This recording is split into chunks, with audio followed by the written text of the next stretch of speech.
और आपने कहाँ कब स्टार्ट किया गाना गाना, बताएं थोड़ा सा। देखिए सर, मेरा जो पूरा नाम है वो है दीपक राघव और प्यार से लोग मुझे डी के ठाकुर कहते हैं आज। और गाने की जो शुरुआत है वो बचपन में ही गांव से ही करी थी अपने। एक्चुअली में हमारे गांव में जो कीर्तन वगैरह होते हैं, जो हमारी एक देहाती संस्कृति है, गांव में लोग करते हैं, तो वही कीर्तनों में जाने का मुझे शौक था। और वहीं पे अपने हमारे गाँव के जो लोग कीर्तन में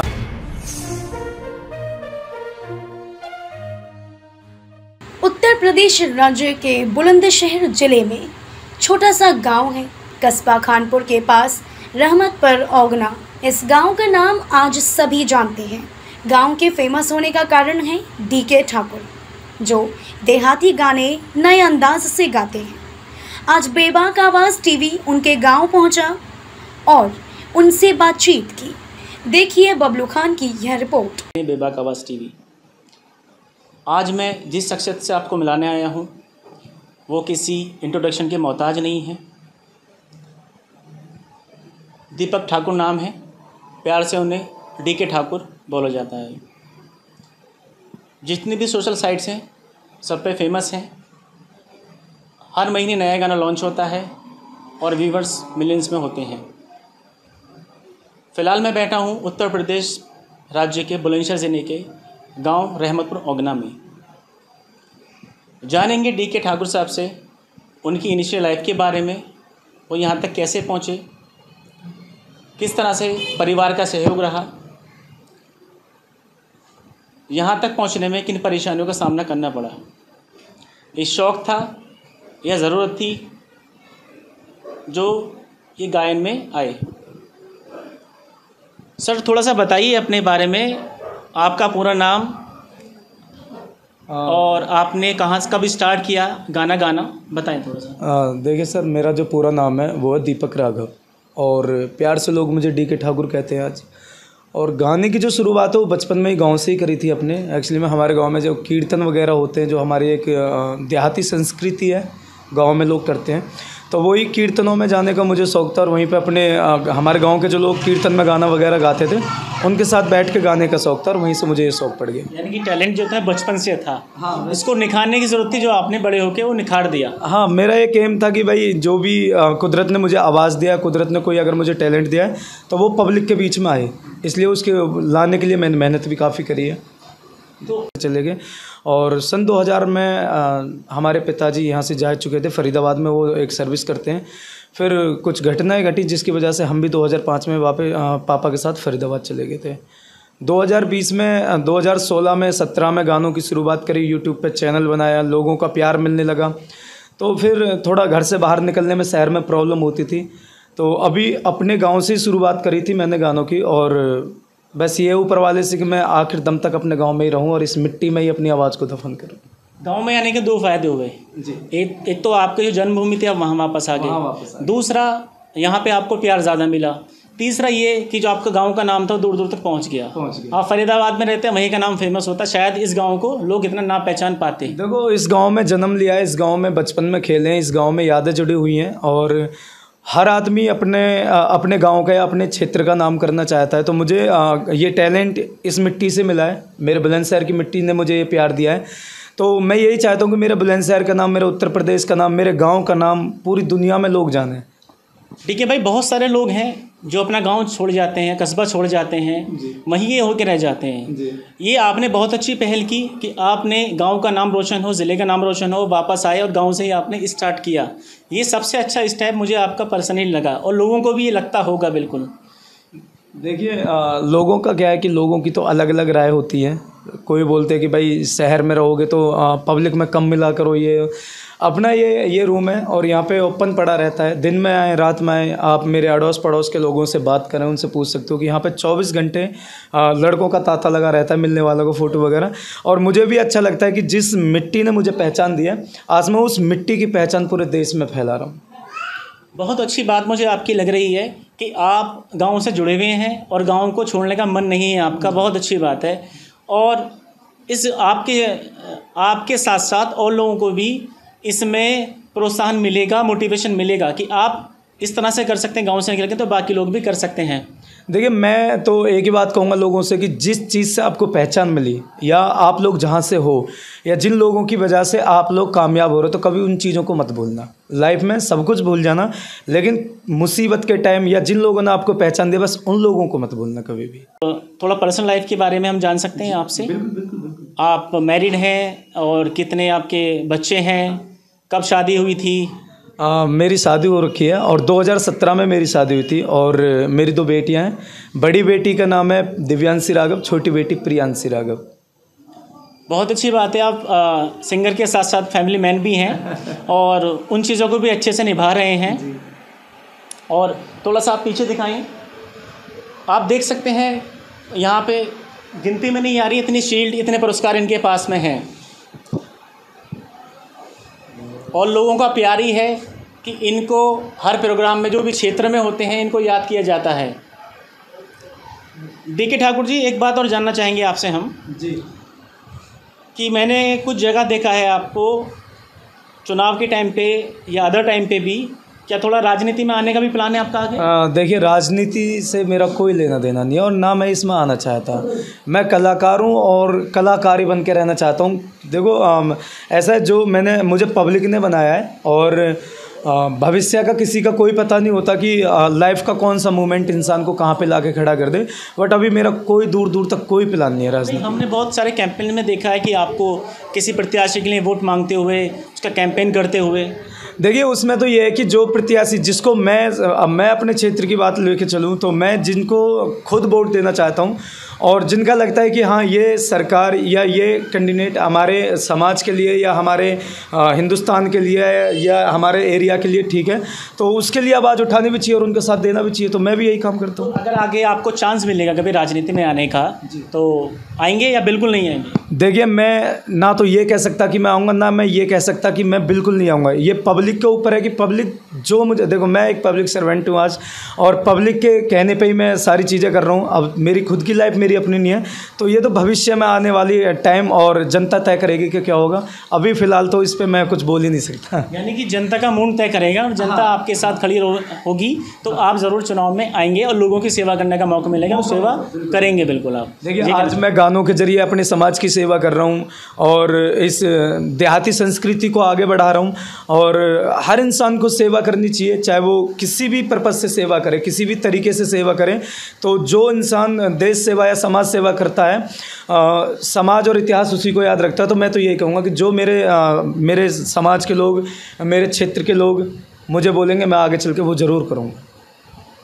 अब बात करें आपके गानों की, तो पहला गाना आपका कौन सा सन में आया था और कौन सा आया था और कितने उसको व्यूवर्स थे, उसमें कितने लाइक्स मिले थे? से रिलीज़ हुआ है और वो गाना एक्चुअली में उस टाइम पे लोग नहीं जानते थे कौन है डीके ठाकुर। और 2016 में जब वो गाना बनाया था तो आज तक उस गाने पे 46,000 व्यूवर्स हैं।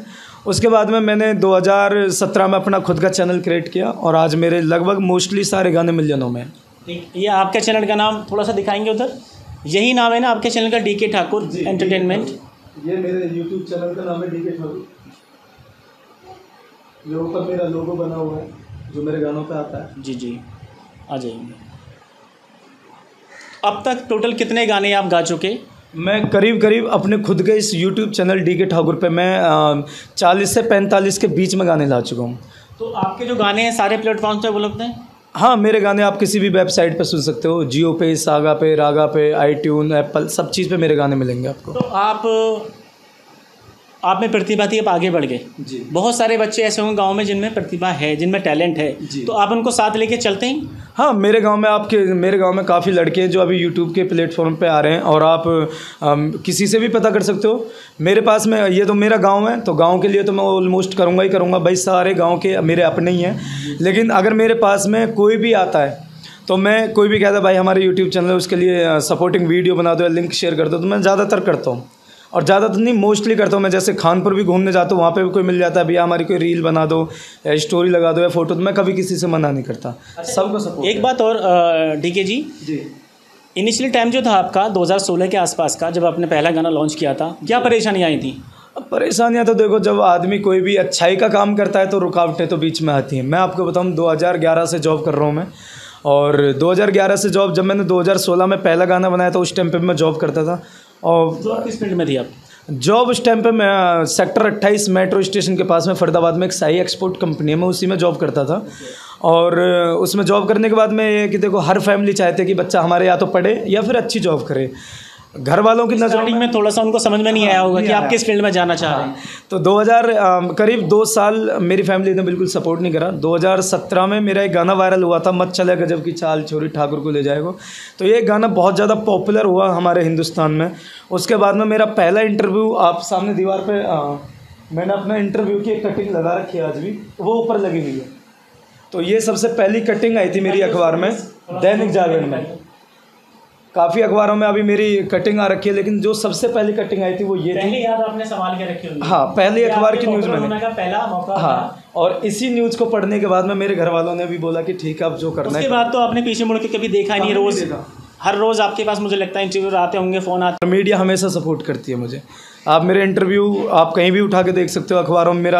मेरे जो ऑफिशियल अकाउंट है इंस्टा पे, फेसबुक पे, उन पे मेरे ज़्यादातर जो फ़ोटो वाली पोस्ट नॉर्मली मैं वीडियो डालता हूँ, लेकिन अगर मेरी जो पोस्ट मिलेंगी फ़ोटो वाली वो अखबार की कटिंग की ज़्यादा। आपका जो सॉन्ग आता है वो किस हिसाब से आता है? हर महीने आता है, 2 महीने में आता है, किस तारीख को लॉन्च करते हैं? मैं महीने में सिर्फ एक गाना लेके आता हूँ, और वो भी 23 तारीख को दोपहर 3 बजे ही आता है।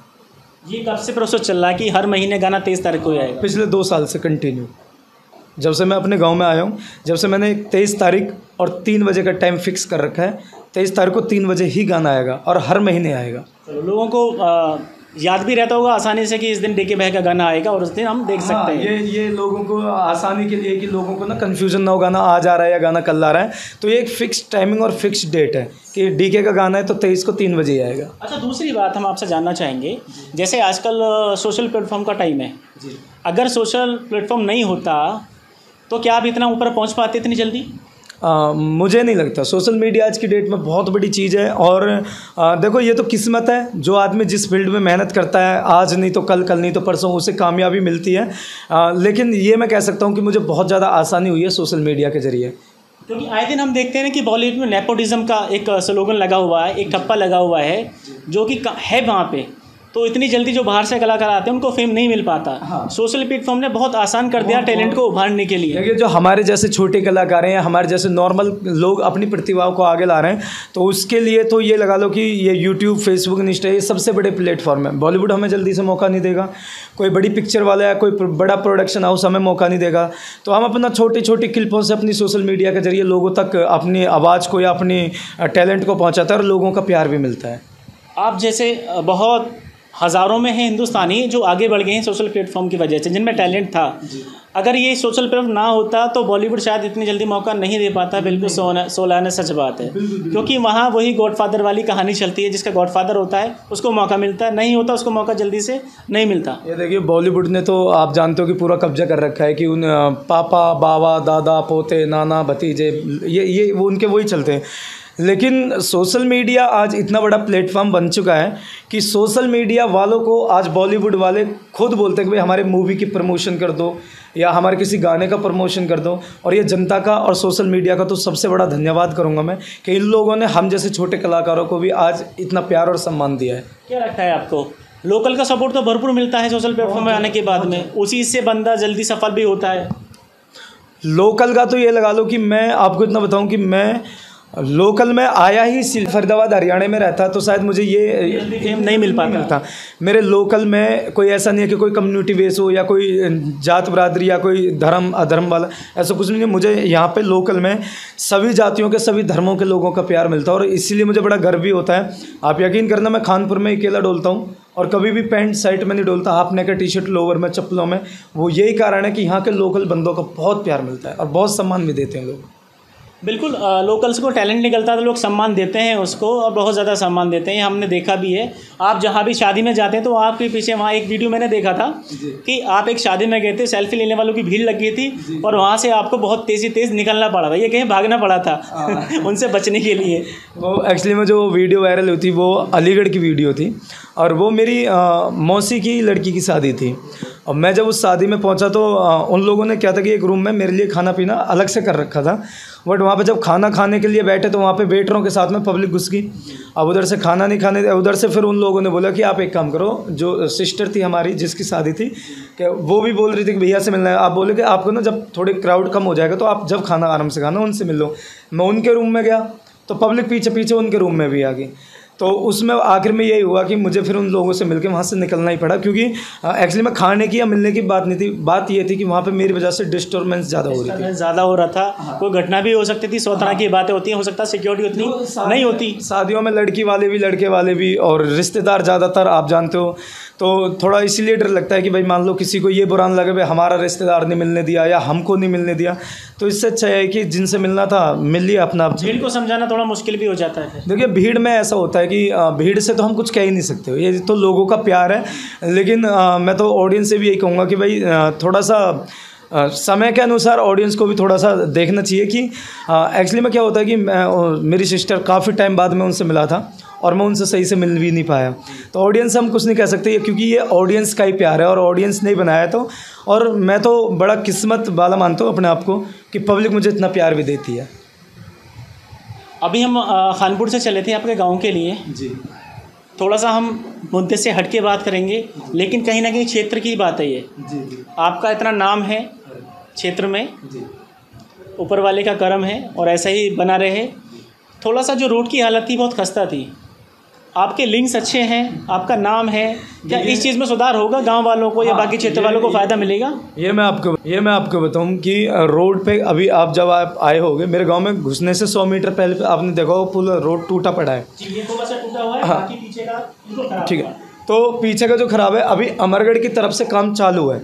अमरगढ़ से ये चठेरे का जो स्कूल है जहाँ पे मेरा बोर्ड है, यहाँ तक खुद के रोड पत्थर बिछ चुका है और यहाँ से धीरे धीरे आगे की तरफ जा रहा है। पहले रोड टूट रही है पूरी, उस पर पत्थर गिर रहा है और काम लगभग आने वाले 5-6 महीने में ये पूरा रोड कंप्लीट हो जाएगा। विधायक जी जब गांव में आए थे पर्सनली, तो विधायक जी से पर्सनली रिक्वेस्ट थी हमारी कि आप ये हमारा रोड बनवा दो, क्योंकि एक्चुअली में सबसे ज़्यादा मिलने वाले गाँव में मुझसे आते हैं यहाँ पर।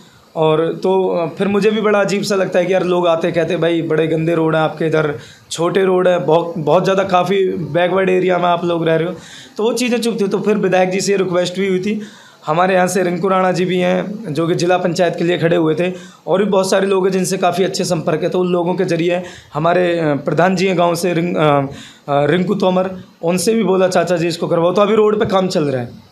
अभी आपने देखा जहाँ पे मेरा बोर्ड है पूरा पत्थर बिछ चुका है। बिल्कुल हम उसको देख के आए, लेकिन पीछे का बिल्कुल ख़राब था। तो वो सीधा अमरगढ़ से और वहाँ तक ये काम कंटिन्यू खानपुर तक पूरा एकदम अच्छे वाला होने वाला। ये बहुत अच्छा काम हो रहा है आपके हाथों द्वारा, अगर ये हो जाए तो सभी लोगों को फ़ायदा मिलेगा, सब लोगों की दुआएं और ज़्यादा मिलेंगी आपको, और क्षेत्र भी थोड़ा सा बाहर से पब्लिक आती है उसको भी लगेगा कि बैकवर्ड एरिया में नहीं आ रहे हैं हम लोग। भी नहीं चाहते कि कोई दूसरे क्षेत्र का, देखो हरियाणा से, राजस्थान से, दूसरे राज्यों से लोग आते हैं, तो बड़ा अजीब सा लगता है जब वो लोग आके और मतलब बोलते भाई सोचते हैं हम डी.के. ठाकुर के यहाँ जा रहे हैं, और रोड की हालत देख के तो हर कोई आदमी सोचता है कि यार कहाँ पर रहता है बंदा, तो बड़ा अजीब सा लगता है। हम भी चाहते हैं कि भाई कोई बाहर से बंदा आए तो बोले भाई बहुत अच्छी रोड है, वहाँ पे सड़कें अच्छी हैं, बहुत अच्छी हरियाली है, तो बस यही है कि इसलिए रिक्वेस्ट भी। अच्छा डी.के. जी एक बात बताइए, कुछ समय पहले आपके एक जातिवादी होने का भी आप पे ठप्पा लगा था। जी जी, उस बात को कैसे आप लेते हैं?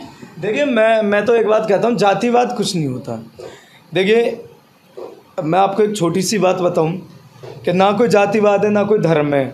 वो बड़े महान आदमी ने किसी ने लिखा है कि हम क्या बनाने आए थे और क्या बना बैठे, कहीं मंदिर बना बैठे तो कहीं मस्जिद बना बैठे, अरे हमसे अच्छे तो ये पक्षी हैं जो कभी मंदिर पे जा बैठे तो कभी मस्जिद पे जा बैठे।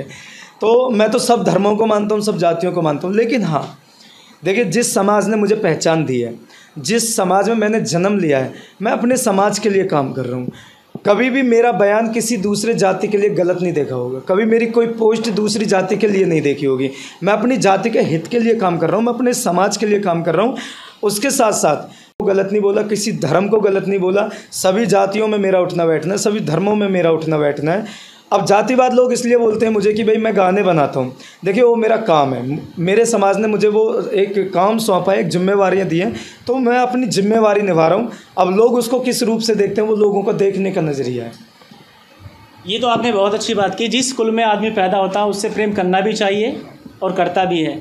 बाकी आप सर्वधर्म समान नज़रों से देखते हैं सबको, ये और अच्छी बात है। हम तो देखो ऐसा होता है कि जो डॉक्टर होते हैं, मास्टर होते हैं, कलाकार होते हैं, ये सबके होते हैं। अगर हमें कलाकार का तो वैसे भी कोई धर्म नहीं होता। हाँ, अपना क्या है, देखो जिस समाज में हमने जन्म लिया, तो मैं भी चाहता हूँ कि मेरे समाज के पूर्वज या मेरे समाज के लोग मुझ पर गर्व करें कि हमारे समाज में कोई ऐसा भी लड़का जन्मा है। जिस धर्म में मैंने जन्म लिया वो धर्म के लोग भी ये कहें कि हमारे धर्म में कोई ऐसा लड़का जन्मा है। दूसरे धर्म के लोगों में मेरा उठना बैठना, मैं चाहता हूं कि उस धर्म के लोग भी ये कहें कि देखो उस धर्म में भी एक ऐसा भाई है जो आज हमारे साथ कंधे से कंधा मिला के बैठता है।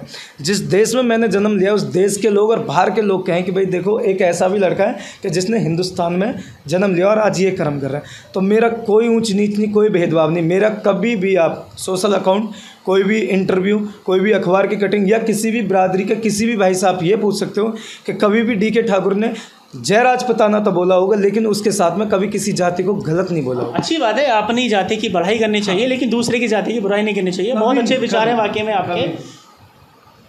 तो ये हमारे साथ थे डी के ठाकुर। काफ़ी अच्छी बात इनसे हुई हमारी, काफ़ी अच्छी जानकारी मिली। उम्मीद करते हैं आपको भी जानकारी पसंद आई होगी। मैं बबलू खान और आप देख रहे थे बेबाक आवाज़ टीवी।